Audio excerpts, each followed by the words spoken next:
தொடர்ந்து நம்மிடையே பாமகவின் திரு பாலு அவர்கள் இணைப்பில் இணைகிறார். வணக்கம் திரு பாலு, இணைப்பில் இணைந்தமைக்கு மிக்க நன்றி. 10 தொகுதிகளில் இந்த முறை பாமக களம் காண இருக்கிறது.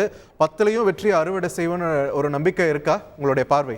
நிச்சயமா எங்களுக்கு நம்பிக்கை இருக்கிறது. ஏனென்றால் தேசிய ஜனநாயக கூட்டணி தைலாபுரத்தில் மருத்துவர் ஐயா அவர்களும் அண்ணாமலை மற்றும் முருகன் ஆகியோர்கள் வந்து அந்த கையொப்பமிட்ட போதே எங்களுக்கு பெரும் நம்பிக்கையையும் உற்சாகத்தையும் தருவதாக அமைந்தது.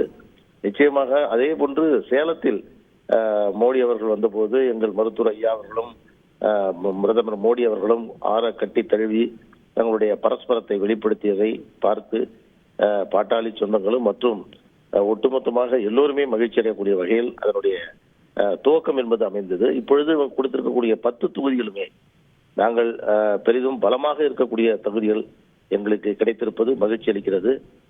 திண்டுக்கல் தொகுதியை பொறுத்தவரையில் இதற்கு முன்பு எங்களுடைய கட்சியினுடைய பொருளாளர் திலகபாமா அவர்கள் போட்டியிட்ட அந்த தொகுதி. எனவே அந்த தொகுதியை மீண்டும் பாட்டாளி மக்கள் கட்சி பெற்றிருக்கிறது. அது தவிர மற்ற தொகுதிகள் அனைத்திலுமே நாங்கள் பலமாக இருக்கக்கூடிய தொகுதிகள், நாங்கள் விரும்பிய தொகுதிகள் வழங்கப்பட்டிருக்கிறது. எங்களுக்கு இந்த தொகுதியில் பங்கீடுகளை பொறுத்தவரையில் பாட்டாளி மக்கள் கட்சிக்கு பூரண மகிழ்ச்சி.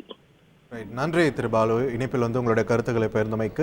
தேசிய ஜனநாயக கூட்டணியில் தமிழகத்தில் எந்தெந்த கட்சிகள் எந்தெந்த தொகுதிகளில் போட்டியிடுகின்றன என்ற பட்டியல் வெளியாகியிருக்கிறது. அதன்படி தமிழகத்தில் பாரதிய ஜனதா கட்சி 19 தொகுதிகளில் நேரடியாக களம் காண இருக்கிறது. அதனைத் தொடர்ந்து கூட்டணி கட்சிகளுக்கான தொகுதிகள் குறித்த அறிவிப்பும் தற்பொழுது வெளியாகியிருக்கிறது. இதனை முக்கிய செய்தியாக நாம் பார்த்து வருகிறோம்.